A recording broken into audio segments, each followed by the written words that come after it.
Buenos días para todos, bienvenidos a nuestra mesa redonda virtual, llamada Abordando desafíos educativos desde el paradigma a aprender a aprender.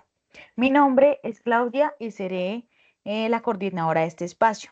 Hoy analizaremos el caso de Beatriz, que es una estudiante de 14 años con un perfil cognitivo particular que nos invita a reflexionar sobre nuestras prácticas pedagógicas.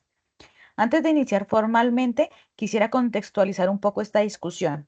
Como señala Bernard Charlotte en su reciente publicación Educación o Barbarie, pensar la pedagogía más allá del bricolaje de supervivencia, nos encontramos en un momento crítico donde debemos superar respuestas improvisadas y fragmentadas frente a los desafíos educativos.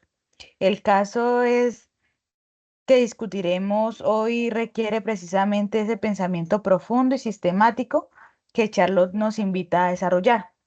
Nuestro análisis se enmarca en el objetivo del desarrollo sostenible número 4, que promueve una educación de calidad, inclusiva y equitativa. Contamos con tres expositoras que analizarán diferentes dimensiones del caso y nuestra moderadora Angie Milena guiará la discusión. Le cedo la palabra. Hola, cordial saludo. Muchas gracias, Claudia. Efectivamente, como mencionabas, el caso de Beatriz nos proporciona una oportunidad valiosa para reflexionar sobre la inclusión educativa desde una perspectiva integral. Quiero añadir un elemento importante para nuestra discusión. Como señala Escobar Domínguez en su artículo de 2024 sobre práctica pedagógica del pensamiento crítico desde la psicología cultural. Cabe destacar que es fundamental comprender que los procesos educativos están mediados por contextos culturales específicos. Las dificultades que enfrenta Beatriz no pueden desconectarse de las prácticas culturales y pedagógicas dominantes que a menudo privilegian ciertos modos de aprendizaje sobre otros. Asimismo, contamos con tres expositoras. Rocío presentará el caso de Beatriz, María Angélica analizará cómo aplicar el paradigma aprender a aprender y Angie Yuregi establecerá conexiones con el ODS 4 y comenzaremos con la presentación de Rocío, pero promoviendo un diálogo continuo entre todas ustedes. Adelante, Rocío.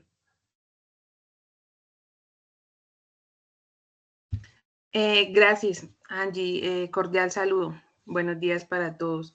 Hoy analizaremos el caso de Beatriz, una estudiante de 14 años que presenta un perfil cognitivo particular, caracterizado por contrastes significativos entre tanto sus fortalezas y sus desafíos.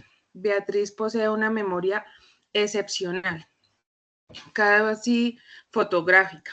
Puede recordar textos completos por palabras después de leerlos con una sola vez. Sin embargo, aquí surge el primer desafío significativo.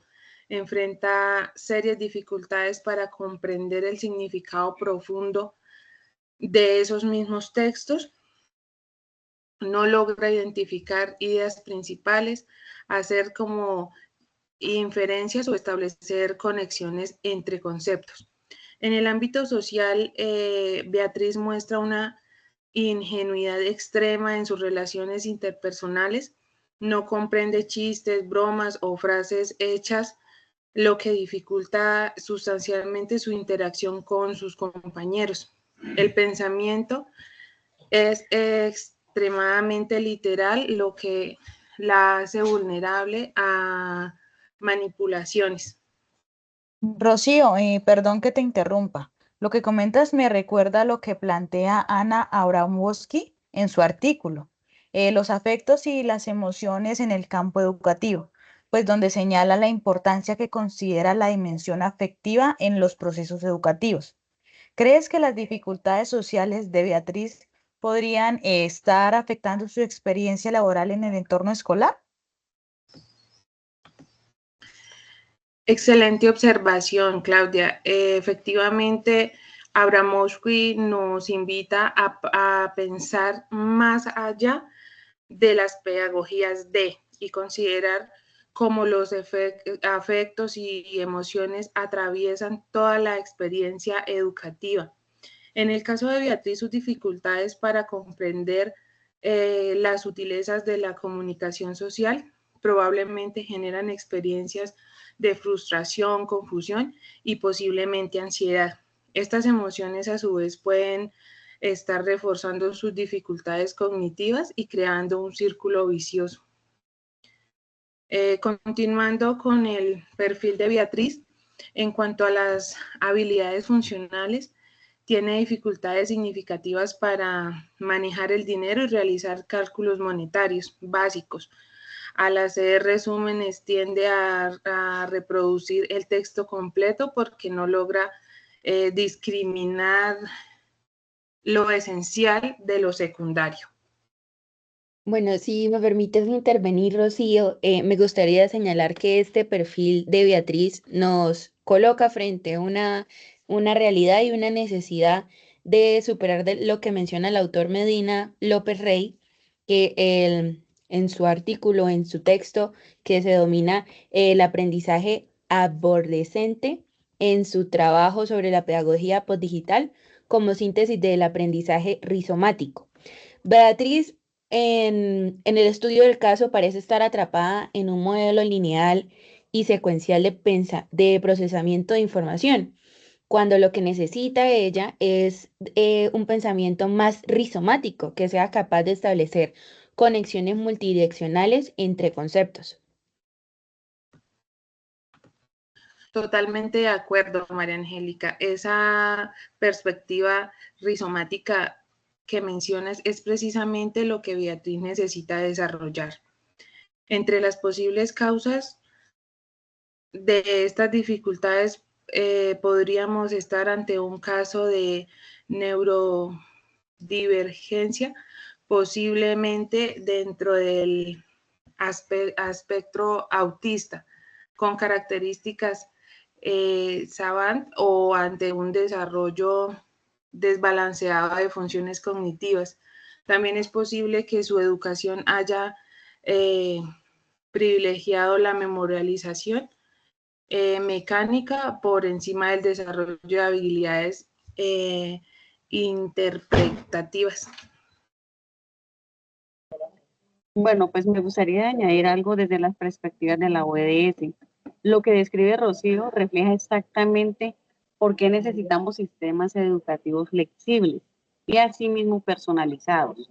Bernard Charlotte, en su artículo que mencionó Claudia, critica precisamente los bricolajes de la supervivencia que caracteriza muchas de nuestras respuestas educativas para estudiantes como Beatriz. No basta con ajustes superficiales, necesitamos repensar profundamente nuestras prácticas pedagógicas.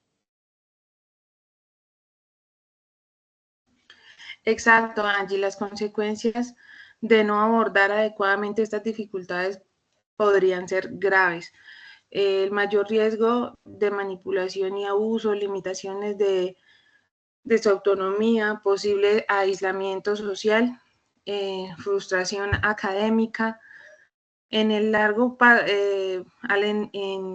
largo plazo podría enfrentar serias dificultades para integrarse socialmente y desarrollar dependencia económica.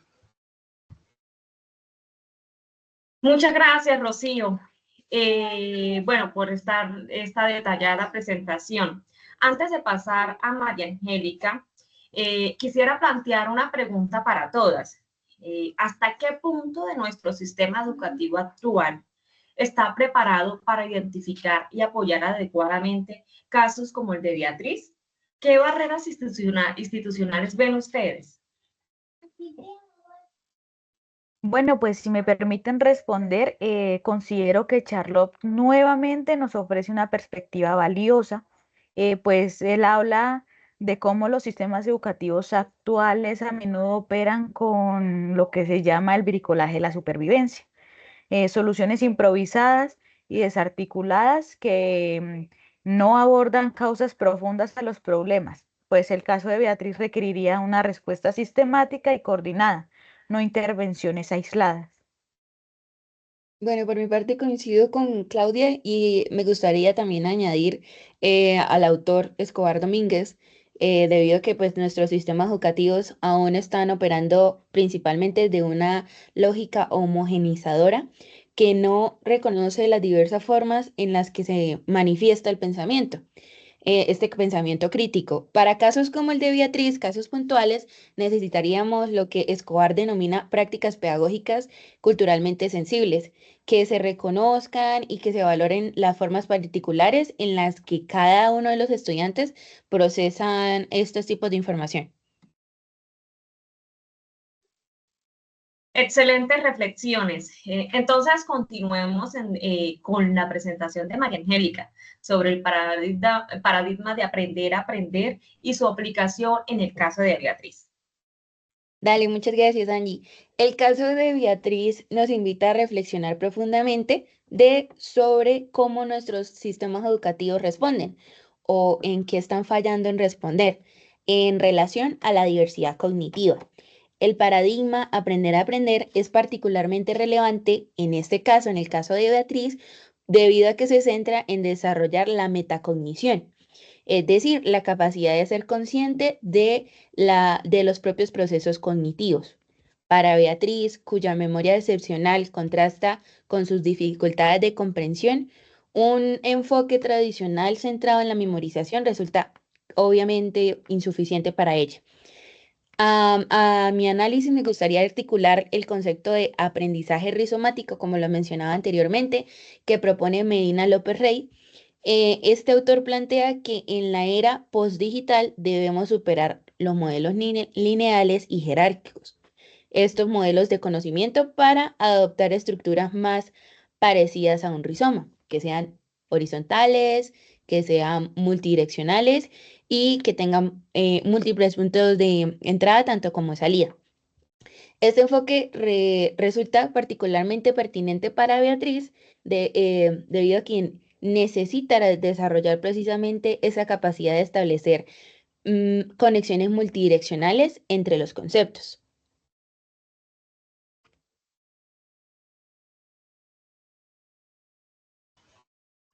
María Angélica, me parece fascinante esa conexión con el aprendizaje rizomático.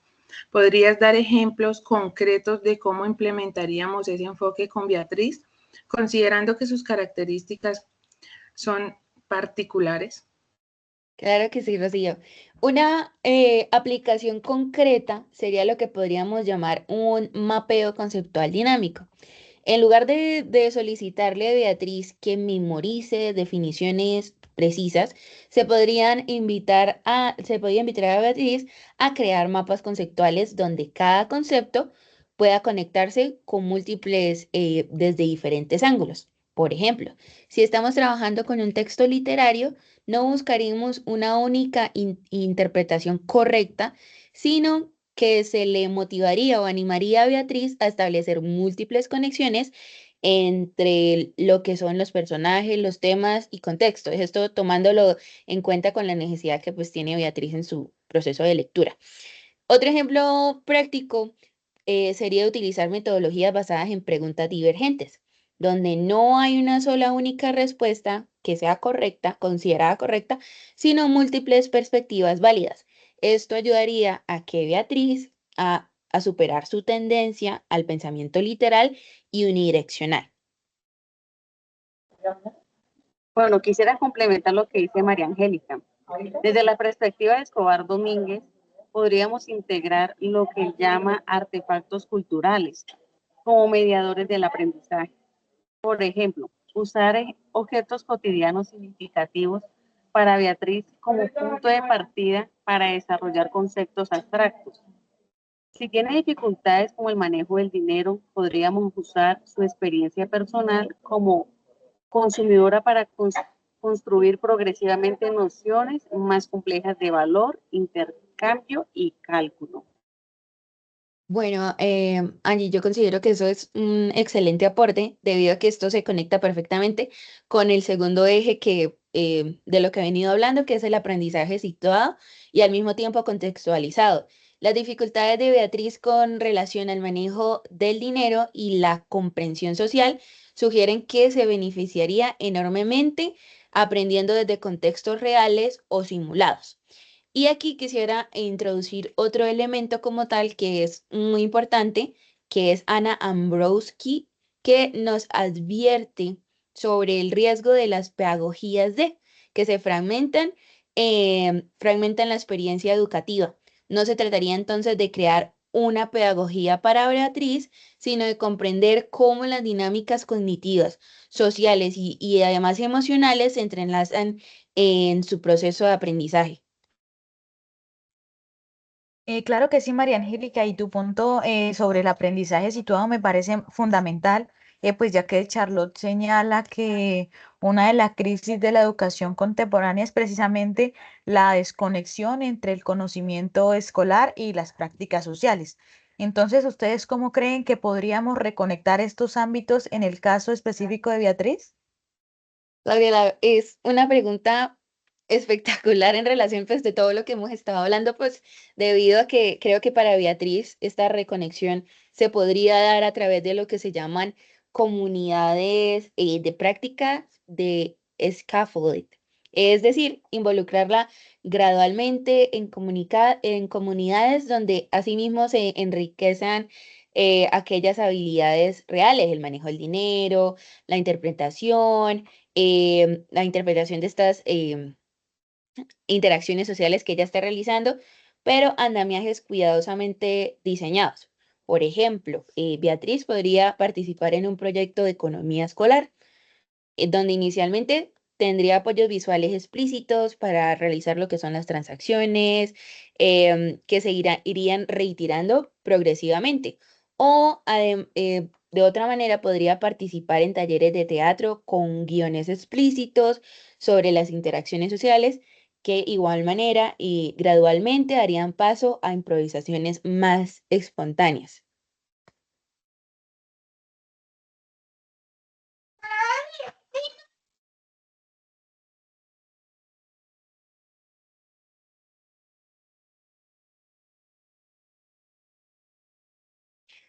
Bueno, también me gustaría comentar acerca del tercer eje de un andamiaje gradual, siguiendo las ideas de Vygotsky sobre la zona del desarrollo próximo, en donde se deben proporcionar apoyos que gradualmente se van retirando a medida que Beatriz desarrolla su autonomía.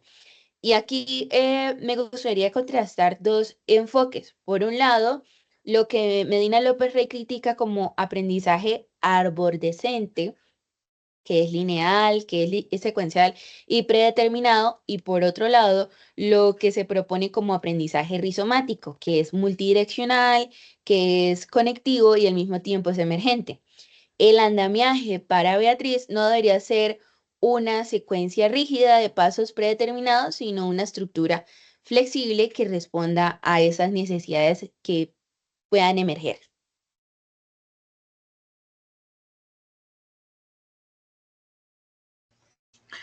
María Angélica, ese contraste entre el abordaje y lo rizomático me parece muy esclarecedor. Sin embargo, me pregunto si para algunas habilidades específicas como el manejo del dinero, no sería como necesario cierto grado de secuencialidad en el aprendizaje, es decir, cómo balanceamos la flexibilidad del enfoque rizomático con la necesidad de cierta estructura.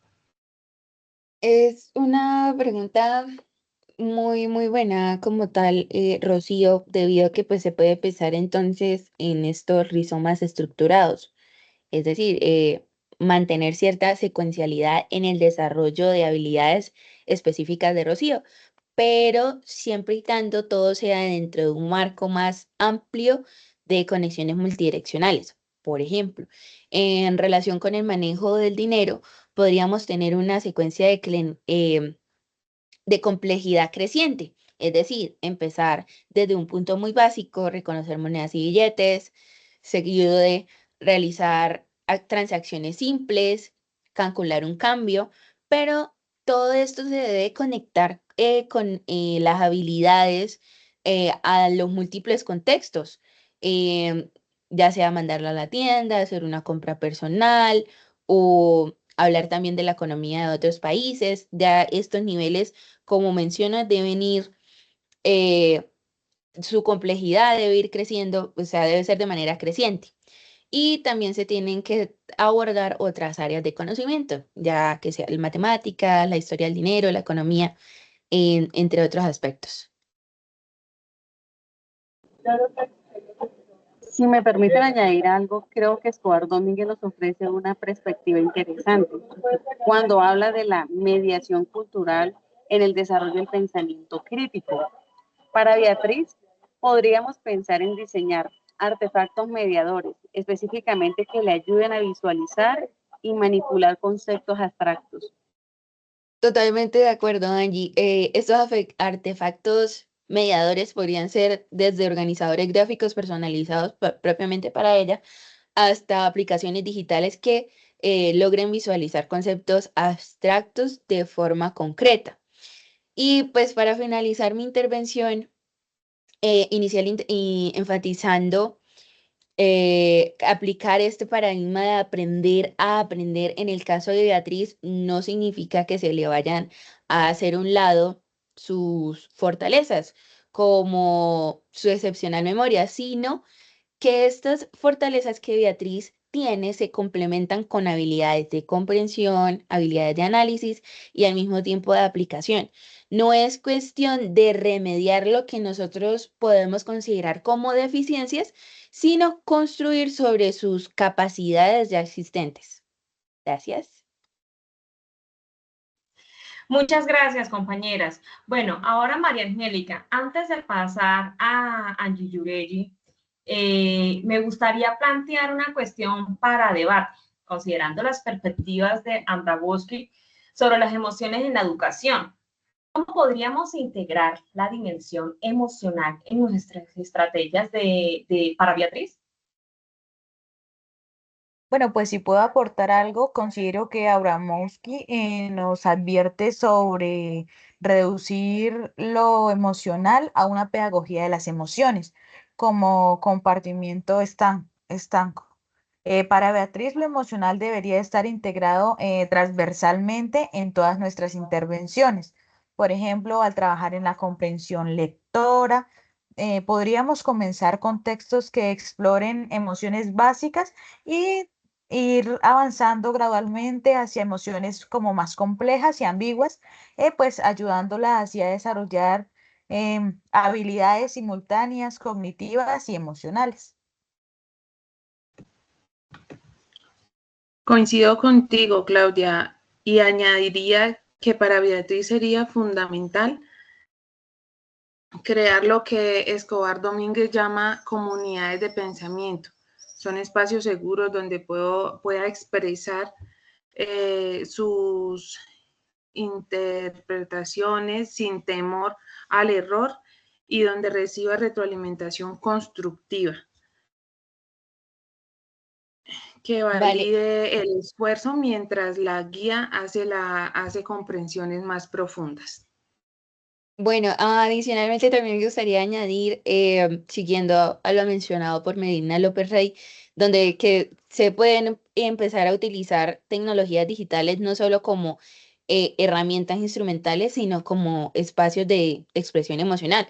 Por ejemplo, la creación de narrativas digitales donde Beatriz pueda explorar diferentes perspectivas emocionales dentro de los personajes. Bueno, muchas gracias por estas reflexiones, de verdad que han sido muy gratificantes. Ahora pasemos con Angie Yuregi, quien nos hablará sobre la relación entre el caso de Beatriz y la ODS 4. Gracias, Angie. El caso de Beatriz nos permite analizar concretamente cómo la ODS 4 garantizar una educación inclusiva, equitativa y de calidad, y no solo eso, sino promover oportunidades de aprendizaje durante toda la vida para todos. Se materializa o debería materializarse en situaciones educativas reales. Quisiera comenzar estableciendo un diálogo con el pensamiento de Bernard Charlot, quien en Educación o Barbarie nos advierte sobre las consecuencias del sistema educativo, que no logra responder a la diversidad humana. Charlot plantea que la verdadera barbaridad no es solo las dificultades de aprendizaje en sí mismas, sino las respuestas implícitas, estandarizadas o deshumanizantes que a menudo ofrecemos frente a ellas. Andy, me gustaría, bueno, desde esa perspectiva de Charlotte, que me parece muy fundamental, ¿podrías elaborar cómo se realiza una conexión específica con las metas de este Objetivo de Desarrollo Sostenible 4? Por supuesto, María Angélica. La meta 4.5 de la ODS 4 establece específicamente la necesidad de eliminar las disparidades de género en la educación y asegurar el acceso igualatorio a todos los niveles de la enseñanza y la formación profesional para las personas vulnerables, incluidas las personas con discapacidad. Aquí la clave está en el concepto de acceso igualatorio, como señala Charlotte. No basta con ofrecer el mismo contenido de la misma manera a todos los estudiantes. Eso no es igualdad, sino homogeneización. El verdadero acceso igualatorio implica diversificar enfoques, metodologías y recursos para responder a la diversidad de formas de aprender.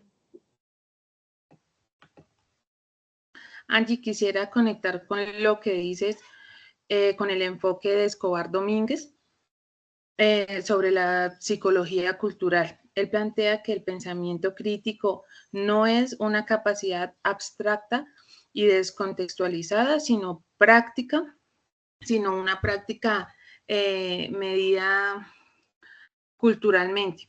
Entonces, ¿cómo crees que esta perspectiva puede enriquecer nuestra comprensión del ODS 4 en relación al caso de Beatriz? Excelente conexión, Rocío. Escobar Domínguez nos ayuda a comprender que en el desarrollo cognitivo no ocurre en el vacío, sino mediado por artefactos, prácticas y significados culturales.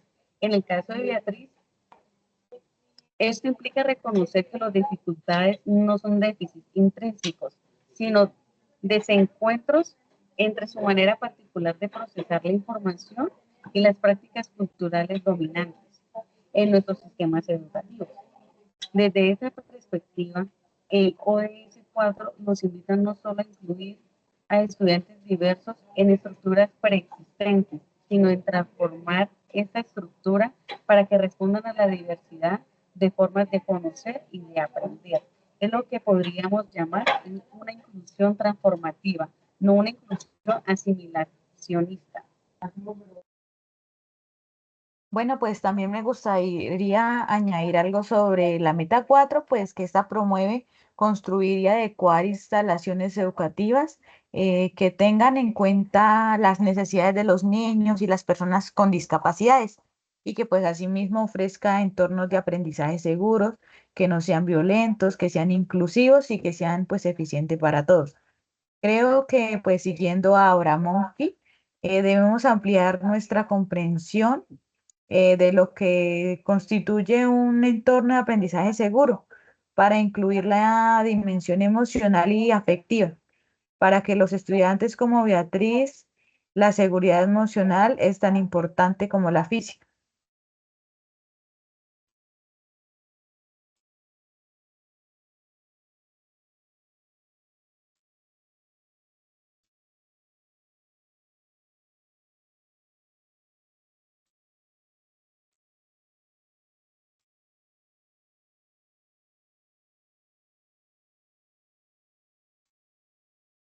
Totalmente de acuerdo, Claudia.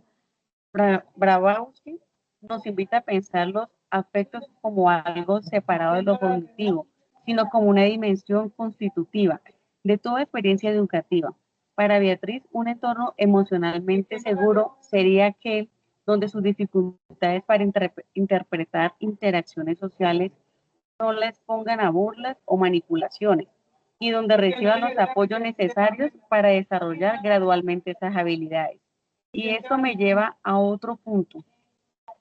Es importante en relación de la US 4, la meta 4.7, que busca asegurar que todos los alumnos adquieran los conocimientos teóricos y prácticos necesarios para promover los derechos humanos, la igualdad de género, la promoción de una cultura de paz y no violencia, la ciudadanía mundial y la valoración de la diversidad cultural. Bueno, Angie, yo aquí estaba leyendo como tal el objetivo número 4 y sobre este punto de la meta 4.7 me parece un aspecto muy crucial. ¿De qué manera o cómo crees que podríamos trabajar estos valores de derechos humanos y valoración de la diversidad aplicándolo con Beatriz, con este caso que estamos trabajando, debidamente pues considerando las características particulares que ella posee? Excelente pregunta, María Angélica. Creo que aquí podemos aplicar lo que dice Medina López Rey, donde dice domina la pedagogía postdigital. No se trataría solo de enseñar conceptos abstractos sobre derechos humanos, sino de crear experiencias concretas donde Beatriz pueda conectar su propia experiencia de diversidad cognitiva en un marco más amplio de la valoración de la diferencia. Por ejemplo, podríamos utilizar narrativas digitales y multimedia que representen diferentes formas de pensar, de sentir y percibir el mundo, o crear espacios de aprendizaje colaborativo donde los estudiantes con diferentes perfiles cognitivos puedan contribuir desde sus fortalezas particulares, experimentando así el valor de la diversidad de manera concreta. Angie, analizando, has mencionado varios puntos críticos donde el caso de Beatriz y el ODS4 se entrelazan, pero ¿nos podrías dar una mayor explicación resumiendo estos puntos claves? Por supuesto, quiero enfatizar en tres puntos críticos sobre el caso de Beatriz y la ODS 4 se entrelazan. Primero, la educación inclusiva no consiste simplemente en colocar a los estudiantes diversos en el mismo espacio, sino de transformar nuestras prácticas pedagógicas para responder a esa diversidad, como señala Charlotte. Necesitamos superar el bricolaje de supervivencia para desarrollar respuestas sistemáticas y coherentes. Segundo, la equidad educativa implica reconocer que los estudiantes diferentes necesitan enfoques diferentes. Siguiendo a Escobar Domínguez, debemos comprender que el pensamiento crítico se manifiesta de formas culturalmente diversas y crear entornos que valoren esa diversidad. Y tercero, una educación de calidad debe preparar para la vida, no solo para exámenes. La dificultad de Beatriz con el manejo del dinero y la comprensión social nos recuerda que, como plantea Medina López Rey, necesitamos enfoques rizomáticos que conecten el aprendizaje escolar con múltiples contextos de vida.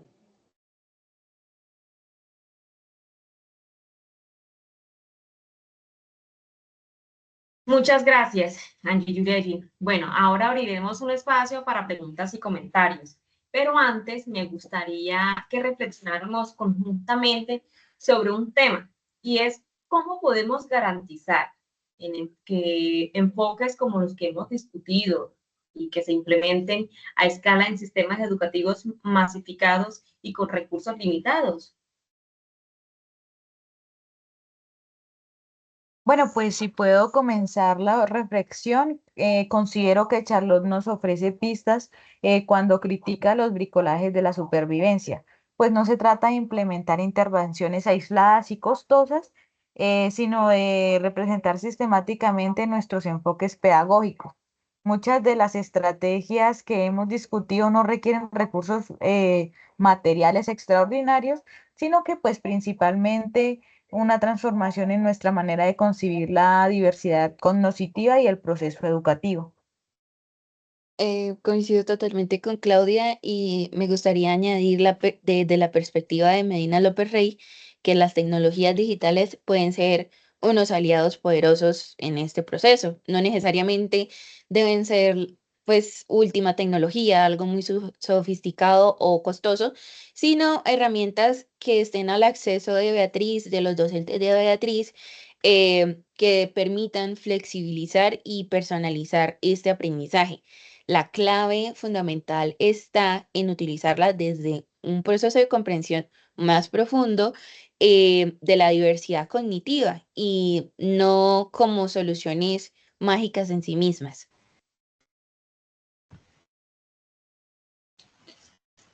Y yo agregaría diciendo, siguiendo a Escobar Domínguez, la importancia de las comunidades de práctica.